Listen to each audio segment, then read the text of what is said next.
Welcome, Kam, to the Talerium website pages. It's a great pleasure to talk with you about the band, about this new album, and more things into the extreme metal world. Tell me, what is it like to be one of the most influential voices of all time? Because for you, Barney from Napalm Death starts to singing, Dave Ingram from Benediction starts to singing, and more iconic guttural death metal, grindcore metal starts their careers for you.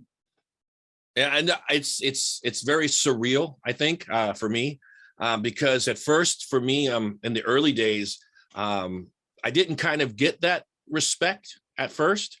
It was kind of like little known. I mean, there's guys that, you know, said it, like Barney from Napalm Death, going back to all the way to the very first like video and him talking about the Kam Lee wipeout and stuff like that. But I was still kind of very underground and very unknown in the mass, you know, media. I was kind of kept pushed back all the time, that people didn't really know who I am. And there's still people to this day who don't know who I am, but that's cool because it keeps me underground. So it's kept me kind of, I guess, down to earth. I'm not a rock star, and I hate that whole kind of attitude that kind of permeates in the underground metal scene, is rock star kind of thoughts. And I'm like, we're not rock stars. I'm just an everyday average guy, just like you are and everybody else. I was just there in 1984, 1985, 1986 when it all started. And I kind of just picked up things that I thought were different, and we did things differently than what was kind of the norm back then. And for me, phonetically, I loved what Tom G. Warrior from Hellhammer was doing. So I liked the way that he phonetically would say his lines in English, because I guess being from Switzerland, English wasn't his native language. So I liked his phonetics. It was kind of a neat to hear that. And I just kind of emulated what Tom G. Warrior was doing, but added my own thing. And a lot of people say, where do you get the growl from? And believe it or not, I grew up, my mother had Rottweilers and Pit Bulls, two of the meanest dogs that you could possibly have. And I grew up around them. And I remember would hear them, you know, my mom would go out to feed them food, and typical dogs would just start arguing about the food. And there's Rottweilers and Pit Bulls going at it like, and I remembered that being, as a child, that's the most horrific sound I used to hear. It was so fucking frightening to hear these big dogs going at it. And my mom, my little tiny mom, would get in between and just go hit him on the head. Get away, let me, and then feed their, and these dogs would go. And I used to remember that was such a terrifying primal sound, so primal and so, you know, instinctual to be afraid of that. And I was like, you know, I need to do that in vocals. That's where I got my influence from, was Rottweilers and Pit Bulls. Very, very nice story. So relating to the aspects of return and memories, how does it feel to release a new album with Massacre after 25 years of promise in the 1996? And how did it feel to see Massacre from outside for more than 20 years when you returned in 2019? It was weird because this band historically, I think this band has broken up and gotten back together more than any other band in any other genre of music in the history of music. This band has split up and gotten back together. I left originally in 94, even before Promise came out. It took 2 years after I left. I quit while it was still in the studio because I thought it was shit. I was like, this isn't death metal. And I walked out, and it took them 2 years later to release it in 96. I returned for a small time in 2007 and 2008 just to do a live tour. And I left after that. I didn't even realize that they were together, you know, between 2010 to 2014, because I was doing my own stuff. I had my own projects and own bands doing, and I really wasn't following what Massacre was doing. There was a time in 2010 when I had contacted Dave Pybus from Cradle of Filth. He was the bass player. And we had talked about maybe doing Massacre, but I had no idea the other guys were doing Massacre. And that kind of got spread rumors around for a little bit. And then we were just in talks. We were just talking about it. And then I heard that the other guys had it, but then they split up. They split up in 2014. and I wasn't even involved, but they still blamed me for it. I don't know why. I wasn't even in that lineup. But then I got contacted back in the end of 2016 by Rick, and asking if I would come do vocals for him, but not for Massacre. He had another band called The End, and he wanted me to come and sing on stage. And I went and did that. It was fun. It was really fun to go and sing. It was Massacre songs. His band played Massacre songs, and I went up on stage as a guest and did those 4 Massacre songs. And it was Chamber of Ages, Biohazard, Cryptic Realms, and Dawn of Eternity. So though we did those 4 songs, and it went really well. And then Rick said, "Hey, would you like to come back and do it again?" And I said, "Okay, yeah, it was fun. Sure, let's get past all this stuff, because I heard you talking about me for many years. But I'm a bigger man. I'll get over that." And I came and I met him at a rehearsal, and automatically Rick started taking pictures with his cell phone, and he started taking pictures and sending it to Blabbermouth. And next thing you know, Blabbermouth is like, "Massacre's back together and Kam's back." And I wasn't even like talking about Massacre. We were just there for a meeting. And it was all over Blabbermouth. And the next thing you know, Terry Butler puts on 2 days later, he puts a secondary article saying, "Kam and Rick can't call themselves Massacre because I and Billy Andrews owns the trademark." And I was like, "Really?" I said, "Okay, I have a lawyer." So I said, "I'm going to have my lawyer look into it." And I had my lawyer look into it. And my lawyer came back to me a couple of weeks later, and he said, I looked into it, and no, they don't own the trademark. They registered for the trademark 2 days after you made the announcement on Blabbermouth, but they don't own it because it takes a long time to do that.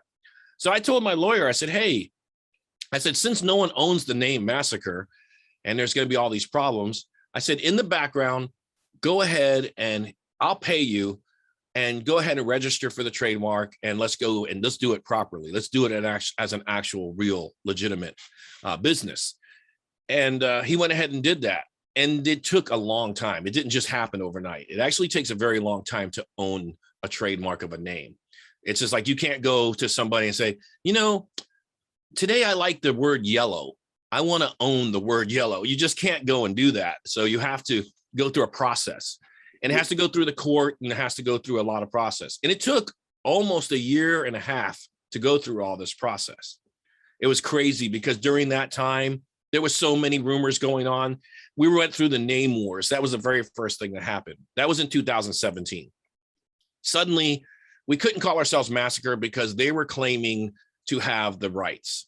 And they were sending cease and desist orders to all the promoters saying that we couldn't book our shows as Massacre. So the bass player at the time, who was Michael Grimm, who was the bass player in The End, said, "Hey, call yourselves Massacre X. We'll put an X at the end because the X is the Roman numeral for 10. And he counted. He said, "This was the 10th incarnation of Massacre." And I was like, "Wow, we've been together. We've been broken up 10 different times." And he's like, "Yeah." He's like, "Put an X and we'll call it Massacre X." Well, we did that for the first 2 weeks. I think that's all we called ourselves, Massacre X. And it was all over the internet, because it's the internet. And in 2 weeks, everyone's saying, "Oh, now they're Massacre X." Well, the promoters still didn't want to keep us booked as Massacre X. They were still afraid because they were getting cease and desist orders from Terry's manager. And they were saying, "No, we want to stay away from Massacre." And one of the promoters in Germany, the Protzen, I think is the fest, he said, "Hey, just call yourselves Gods of Death." And I was like, "Okay, that works for now." So I came up real quick. I drew up a logo for Gods of Death, and we were going as Gods of Death. But then all of a sudden, no more shows were being booked. Promoters did not want to book Gods of Death. It's the real world. And in the real world, promoters have no clue who the hell Gods of Death is. It didn't matter that me and Rick were in the band. It was not a selling point. And they kept saying, "Well, if you call yourselves Massacre, we'll book you. But Gods of Death, we can't book you." So it came a thing. I was like, okay, well, I can't talk about it because my lawyer told me not to say anything, but I got to wait. So we basically told everyone we have to wait. And the waiting time, we were waiting for the legal things, the legal process to go through and everything, till finally in 2018, in November of 2018, it took that long. I finally got the trademark. And I'm just going to show you. I don't know if you can see that. This is from the United States of America. This is the trademark with the gold seal. This is the actual paperwork, just to show that I own the name now. That's proof. I own the trademark. So once that happened, we could tour as Massacre, and we began setting up shows right away. And this was the end of 2018. So we didn't start playing until 2019. We didn't actually get to start playing shows and bookings till 2019. And we were booked as Massacre and started coming out and playing, and it was going well. And but I realized, because so much time had taken in between from the time when Rick contacted me up till we started playing, that we got Michael Borders back in the band, who was the original bass player from all the way back in 1986. And he came back to the band, and it was working, I thought, really well at first. But then we started noticing, as we started playing more shows, that it didn't seem, and this is my personal opinion, I don't know if it's how he was thinking, but it just felt like Rick didn't care anymore. It felt like he didn't care. And then we got to play a couple shows, and he just wasn't, his performance was just terrible. He wasn't remembering how to play songs. And we talked to him about it. We approached him on a very professional level. And I told him, I said, look, Rick, you need to take it serious. You need to take things serious, because it's not just about you. It's not just about the party, because you want to just party all the time. I said, you have to take everyone else into consideration. I'm in the band. Mike Borders is in the band. Mike Mazzanetto is in the band. You must take these people's feelings and everything into consideration, and take it and being professional. We're booking ourselves as a professional band. You can't play like a high school band. You can't have the attitude like a high school band. Well, he thought that me saying that was dictating to him how to do things. So he quit. He said, I quit. And the next day he told me that the drummer was going to go with him. So we were put in a bind. I was like, we have shows in South America. We have shows booked in Germany. And I said, we've got to do something. And I looked to Mike Borders. I said, let's try to find some musicians really quick to take the place so we can finish these shows. And we did. We found some guys. We went through a lot of auditions. There was people showing up. This is a funny story. We had drummers. This was so bad. We had a drummer show up at one of our rehearsals, and he didn't know anything of Massacre. And he was on his phone behind his drum kit, listening to From Beyond like this, listening to songs and saying, okay, I got it now. I'm going to play the song now. And I was like, you're coming to audition for a band that you don't know their material? I mean, that's not, I'm sorry. And we were going through a lot of guys like that. So finally we got some guys to come in to finish these shows. Unfortunately, these guys thought they deserved a bigger position in the band than they were promised. And they began taking kind of liberties with the band and wanting to write the entire new album and everything, and just kind of threw it at us. Hey, we wrote the whole album. Here it is. And we were like, me and Mike Borders listened to some of it, and some songs were good, and some of it was just like, this isn't Massacre material. Well, they didn't like that. They didn't like me telling them, hey, this isn't working. And they quit again. So finally I said, man, it's 2019. I'm actually been talking to Nuclear Blast. I got a record deal ready to go. I said, I'm going to have to work with people I know. I've been working with Roger Johansson and Johnny Pedersen, two Swedish guitar players for many. I've been working with Roger for 15 years. I'm working with Johnny for quite a few years. Scott Fairfax, I just worked with him on his band As the World Burns. And Brinjar I've worked with for years with my own band, The Grotesquerie. He even played on my solo projects, drums on my solo projects. So I said, I've got to work with musicians that I trust and I know that can bring the right sound and the proper aesthetics to Massacre, because I can't work with these local guys anymore because they just come showing up not even knowing what to play. So I worked with guys. I picked these guys that are on the album because they are Massacre fans, for one, and they're accomplished death metal musicians already. And I've worked with all of them at different levels. And I know that Roga doesn't tour and Brian Jar doesn't tour, but that wasn't a concern. My concern was bringing a proper album. And that's what the Resurgence album is. It's a proper old school death metal album, to return Massacre to the old school roots, to its original roots and its original fan base. And that was important to me. Wow. Wow, that's a huge history to know about Massacres about these 25 years. Well, that's a lot of things. So returning to the first question, being one of the most influential vocalists or vocalists through the history of death metal, how do you see the scene of guturations in death metal during the recent years? Any vocalists that caught your attention these years for having a personal sound? Because it's very difficult to have like a personal sound. Yeah, I still like the old school guys best. I like, I still loved LG before, he passed. I loved his voice. I love Dave, because Dave, from Ingram, kind of comes from the school of Kam Lee, I guess. So I like Dave Ingram's voice. Barty's changed his voice now throughout the years. He doesn't stay the same. I love Mark Grew from Old Morgoth and Insidious Disease. I love his voice. So it's a lot of the old vocalists I still like, because I think the old vocalists had their own style, rather than all trying to sound like, now everyone's very derivative. Everyone wants to sound like a mixture of George Fisher with whatever blend they can, with just pig squealing and sounding as guttural as possible. But the old school guys all had their own unique style, and I always preferred that. Even Anders Odin, when he sings in Cadaver, he's got his own unique style. I like guys that stand out, that have a unique style, rather than guys that try to sound similar or sound the same. So much everyone. Okay. So you are one of the precursors into the death metal. How do you see the panorama of bands and productions into this style? Do you think it's saturated by the excessive productions of the bands and albums that come out every month? And how do you see the future in this style into the next 10 years? Okay, first part, I answer the first part of the question. Yes, I do think it's oversaturated. I think it's gotten that way, and because it's oversaturated, it becomes diluted. It's almost, there's too much. But you have to be really selective now. Back in the day when we started, there was maybe 10 bands.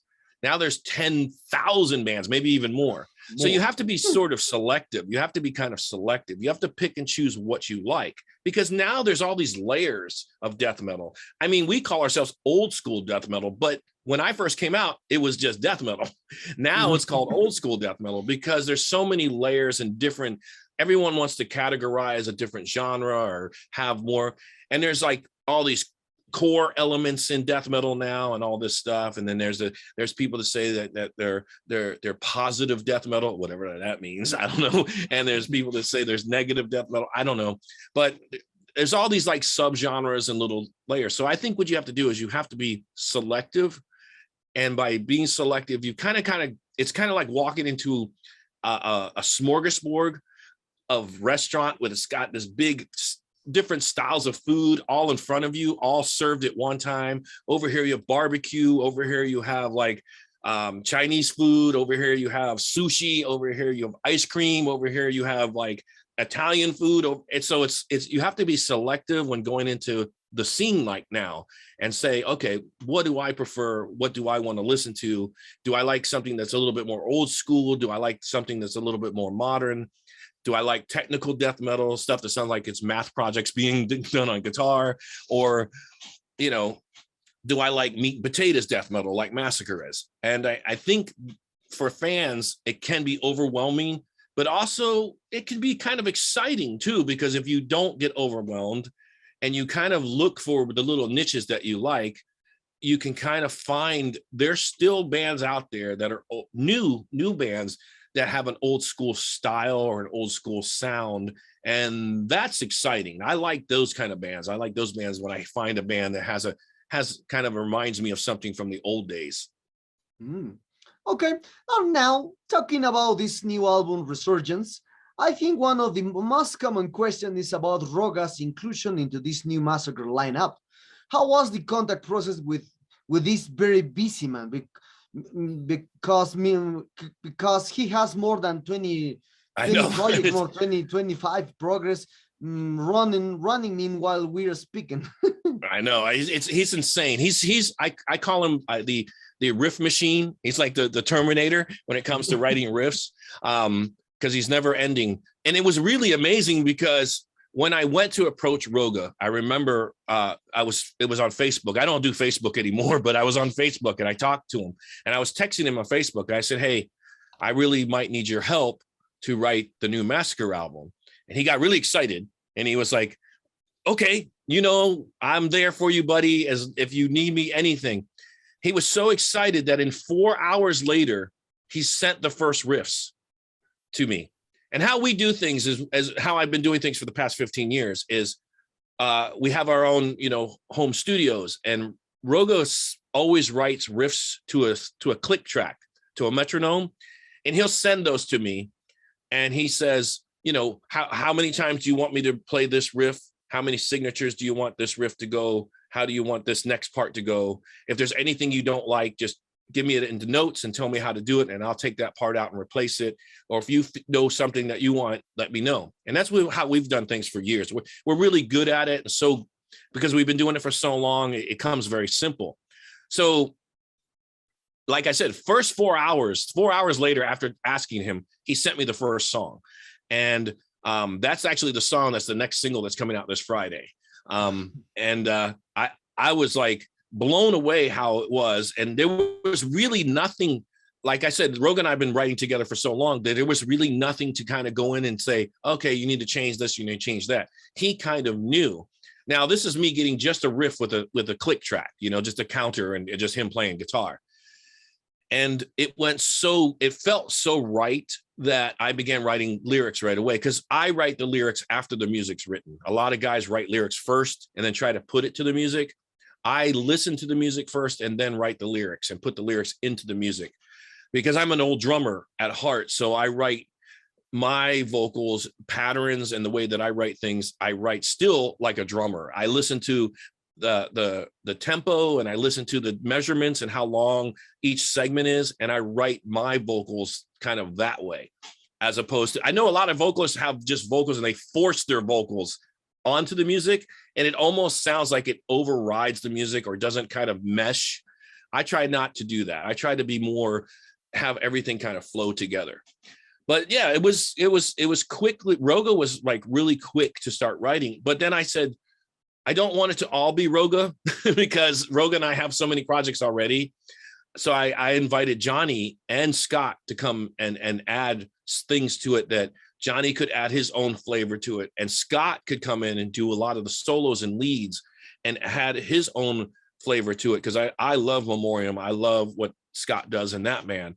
And I really wanted someone, and Scott even asked me, he said, okay, if you want me to come do solos, do you want me to do solos like Rick? And I said, look, if you want to do some whammy bar solos, that's fine, but feel free to add some texture that you have, your own flavor. Feel free to do that. I told Johnny the same thing, because Johnny asked me, do you want it to just be American death metal? And I said, no, you know what? I love Swedish death metal. So please, if you feel something that has a kind of a Swedish, more of a melodic feel to it, incorporate that into the band, because I think it needs that little bit of difference. Yeah. So speaking of the recording process of this new album, how were the ideas divided between Scott, Johnny, Mike, and Roga for the songs? And listening to about 10 or 20 times this resurgence, did you ever think to make harmonics on guitar with 3 guitars? Because it's possible to use 3 guitars to do more harmonics into each song. Because I see there is a classic method or you using 2 guitars for the recording process. Right. Well, we did that. We used 2 guitars pretty much for the recording process, and Scott just basically did a lot of the solos and the leads and a lot of the harmonies, like at the end of Ruins of Arle, that the very cool lead that he added to that added an extra layer, which allowed me, because I didn't really know how that song was going to end. Once he added that layer, and I felt that kind of that really cool double harmonic lead at the end of that song. I said, oh, I have got to go in and do some vocals, because I didn't actually have vocals at the end of that song. But once he added that layer of that double harmonic lead, I was like, that brings to a different feeling of the song. It brings almost this kind of doom laden kind of feeling to the song. I said I wanted to go in and add some of those kind of doom laden type vocals and lyrics to it, so it ended the song in a better way than it originally was written. So yes, having Scott there to add these layers helped overall write and get feel of the material. Okay. you are talking about Roga can play alive, but how will be the band for live performance? Perhaps which musicians are selected to play these new songs alive? Okay, well, Johnny definitely said he would tour with us. So Johnny's definitely going to be coming into tour.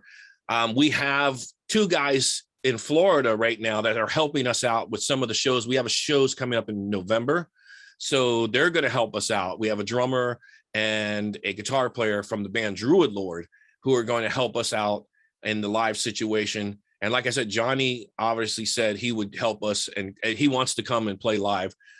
Scott kind of just told us recently that he's very busy in his own bands, which is busy in Memoriam, and he's now playing guitars in Benediction for Benediction Live, and he has his own band As the World Burns, so As the World Dies, I mean. So he's very busy, and we understood that. Like I said, when I got to do this album, I felt that having the right lineup for the album was more important at the time than worrying about what comes later, because we were in COVID times. It was like, crap, man, who knows if we'll ever be able to play live again.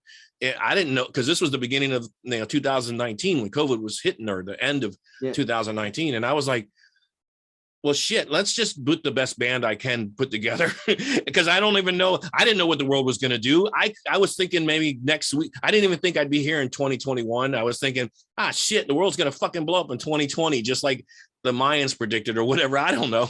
And I was thinking, shit, I just want to do the best album I can. So now that we're getting to the point where the album's coming out, I've already started auditioning live musicians. So there could be a possibility and there will be a possibility that live musicians will be different than what was on the album. But I can tell you this much: myself and Mike Borders are the core, kind of like Dark Throne. If you think of Dark Throne as Fenriz and Nocturnum, those guys are the main guys in the band. And there's other musicians that come in. It's kind of the same way. There's myself and Mike Borders. We're the core of Massacre. And other musicians could come and go. It all depends. Okay. So based on your perspective on the band's career, how do you see Massacre from beyond the 1991 to this resurgence? Do you think it was a troublesome road? As you said, you told me a lot of the stories into there. You have troublesome road. So, and how do you see this lineup from this 2020 for the future? Perhaps for the next album, we'll record again with Johnny, with Roga, beyond for the live performance. I can tell you this much already. We already have the material for almost all the material already written for the next album. We've been working. That's what we've been doing, because we can't go out and tour. So everybody decided, well, crap, what are we going to do during 2021 in the beginning? Because our album also got pushed back. It was supposed to come out in July, but because of the pandemic, a lot of the vinyl pressing plants got closed down, and we were told, you guys are going to have to wait. But we can release the album in July, but you'd have to wait till later in the year for the vinyl to come out. And I was like, no. I want it to come out all together, all at once. The CD, the vinyl, all the formats together. I don't want it, because I think that will mess things up. So we opted to wait, to go push it back to October, because the pressing plants were closed and all this stuff was happening. So I said, I'd rather wait so it all comes out at the proper time, like a proper release, than kind of do this digital release first and then wait for the physical. I didn't like that idea. So during this time, all this time we've been waiting, I've been working with Roga again and working with Johnny, and said, let's start writing the next album. Let's start working on that. And we've already started the music and already have the process of music coming out and written for the next album. Okay, okay. Well, changing the subject into Okay. all the projects that you were invited, which ones did you like the most? Which of these will you do a son again as a guest? I love Greece. I love going to Greece. That's what I love the Greece because I love the food. I'm getting kind of fat again because it's COVID time, but I love to eat. So Greece was great because I was there once for food. I loved all of Europe.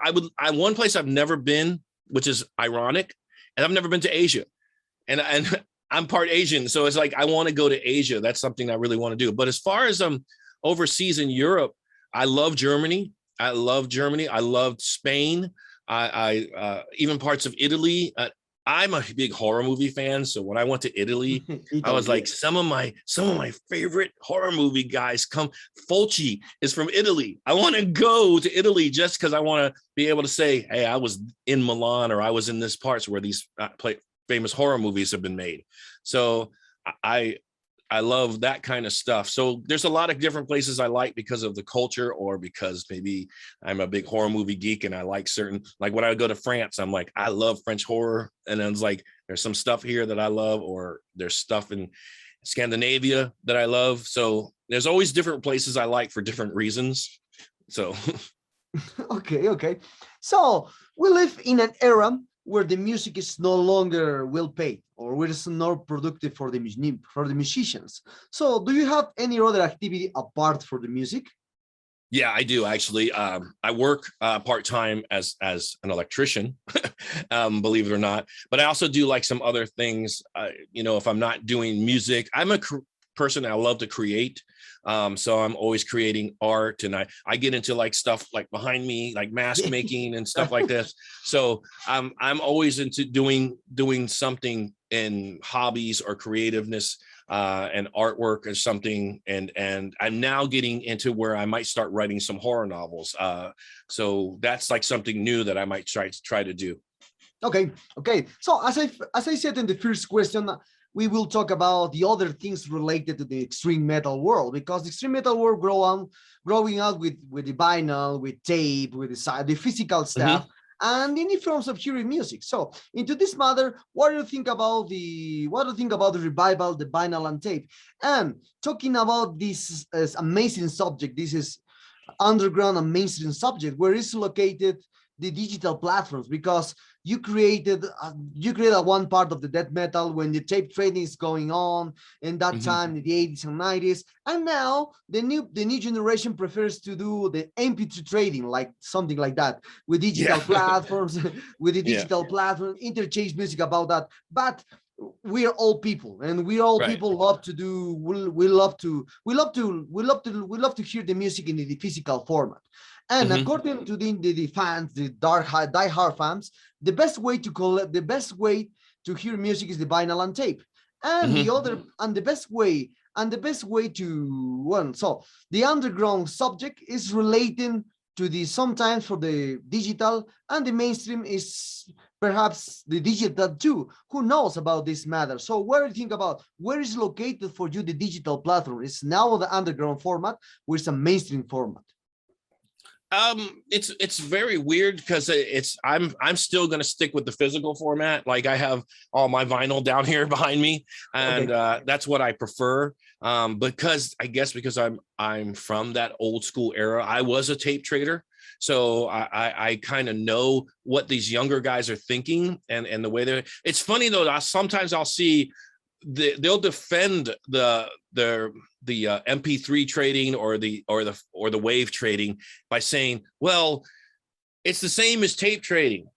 And I'm like, yes and no. It is. When we tape traded, you have to understand it was underground. There was no other way for us to communicate with each other. There wasn't an internet. So it wasn't as accessible. So I would have to wait. I didn't know what I was getting. If somebody said, hey man, I'm going to tape trade with you and I'm going to send you the new Celtic Frost, I'm just kind of saying something from 1984. And I'm like, I haven't heard it yet. It's not instant. It's not like instant. Like, now everything is instant. They want to hear it. It's bam right there at the fingertips. Before, back then, we would have to wait. It was like, oh, cool, you're sending me the new Celtic Frost. I've been dying to hear it. And you wait for 2 weeks. Because you'd be like, man, when's the mail going to show? You go to the mailbox, you'd sit by the mail, wait for the mailman, like, man, it hasn't arrived yet. And then I used to call some of them on the phone, some of the tape traders I know. I said, did you send it yet? And he's like, yeah, I sent it 2 weeks ago. I'm like, he's not here yet. I'm waiting for it. And then, but the way that we did things was you would get someone recording the album for you, and then you would check it out. And if you liked it, that made you go to the record store to buy it. Now they just get it and they're like, oh, I own it. But you didn't buy it. But I own it. I got it off the internet. I downloaded it on this BitTorrent and now I own it. Oh, well, you pirated it. Nah, it's the same as tape trading. No, it's not. So there's that argument. Okay.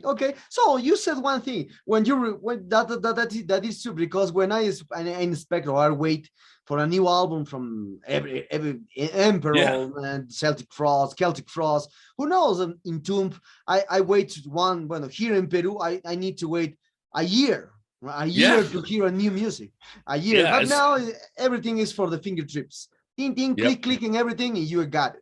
But now with these new forms, the attention of this new generation decay a lot, because this new generation doesn't hear all album, just hear 1, 2, 3, 4 songs into the digital platforms, and they love to do the playlist. They love it. I listen to the single when it's released in YouTube and digital platforms, but I need to hear all album to understand the music. That's the way I grew up during the old years. But yes, now, me too. But now there's different. It is from 25, 20 years or 15 years old. They love to do the playlists. So what do you think about the albums doesn't have the same impact compared to the 80s and 90s? And what Advan needs to do to improve or to encourage the listen of all songs in an album? I think, that's a lot. Let me think. First, you're right. I think it's true that I am also one that I want to hear the whole album. I'm not going to just judge something off of one song, because you could get one great song and then the rest of the album sucks. Like, what happened? I agree with that. But I don't know a good answer to kind of like say what would make it, other than kind of like what we're trying to do is, even though we have the album coming out October 22nd, we released a self-release single back in July, which was the Dead Beyond Death single, which we released physical format, which is right here. we released this. This is our own self-release. We released this with songs on it. And we were releasing the album, which is coming out, and they're releasing singles. Already 2 singles have been released, and the third one's coming out this Friday. And then what we're doing is kind of different than what other bands have done, because what I'm trying to do is kind of retain that underground, because I'm old school and I loved it, and I don't like to be told what to do. I'm really bad at that, which is, I don't like, even when the label says, hey, we got to do it this way, I'm like, don't tell me what to do, because I don't work for you. You work for me. But how we want to do things is we're going to have the album come out on October 22nd. Then we're releasing another single ourselves, physical and digital format. We have special stuff that's coming out. There could be special singles that we will release. So I'm trying to kind of like bring back that sort of excitement from back in the tape trading days, in the early days, when you were like, you found out, hey, did you hear that this band just released this? And you're like, what? No, I didn't know. So it's like, we're trying to like surprise people. So I got some surprises coming up that I think are just going to surprise people, that will be released both digitally and physical format. And we keep things limited, so it's kind of cool for collectors. So collectors can say, hey, I got this, man, and we only did 400 copies of it. So I'm trying to kind of bring it back that way. Okay. So before we finish this interview, what are your future plans for this resurgence? And perhaps on a gig when a tour here in Latin America, 2023, 2024. And well, what are the future plans for this resurgence?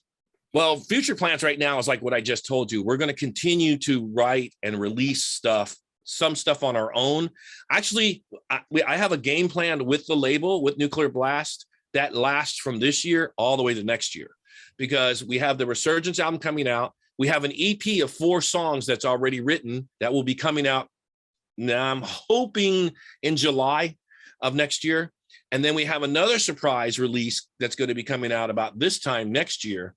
And then the album. So we have a lot of different releases hopefully coming out in that. In the meantime, we're still scheduled for all the festivals that we have booked for, and they've been pushed back. These are festivals that were booked for 2020. Then they got pushed back to 2021. Now they're pushed back to 2022. We decided to still stay on those festivals. We didn't drop off. So I want to like stick with those. As far as touring goes, as soon as we find out the world opens back up or we're allowed to go, because I know some bands are touring now. I know Megadeth. I'm very good friends with Dirk, from the drummer from Megadeth, and they just got finished. They did a really big tour of the US and they just got finished. Of course, they're in stadiums, so they were farther away from the crowd and staying away. We're a little bit lower and underground and have to play in clubs where somebody's up on you right like this. So if they're breathing on you, here's COVID. But I'm fully vaccinated. Some band members are fully vaccinated, so we're good on that kind of stuff. It all depends on what countries, every country's different right now with all their different mandates and what's allowed and where you're allowed to travel and what's still being locked down, or do I have to fly in someplace and get a test right away or whatever? It really all depends on what happens in the world situation. But as far as what we want to do, we would like to continue to tour as a normal band. And like I said, touring members may be different than the members that recorded, but I have everybody set up to go out and start playing. So it's just really up to the world, whatever the world decides. Okay. So welcome. The sad times arrived at this interview. I hope you enjoyed this one as I did, and thank you very much for your time. Yep. You're a wonderful way to talk. I hope someday I will know you personally in some concerts. Who knows? Take care during this pandemic situation, and our best wishes from this part of the world. Any last words from your fans that expect a lot of a new tour here in Latin America? Metalerium readers. Right. I want to come back to Latin America. I was down in Lima in 2019. It was great. I loved it. Plus, I love Latin America because of the food. Again, I love it down there. So I definitely want to come back. There's more things I want to do, too. I mean, there's so much in South America and Latin America that I want to see. So it's very hard when you're on tour because you have a tight schedule to fit. But I'm hoping that when we come back down, I have a little bit more time to do some stuff. So I'm very excited and want to come back as soon as we can. As soon as the world opens up, I want to come back. So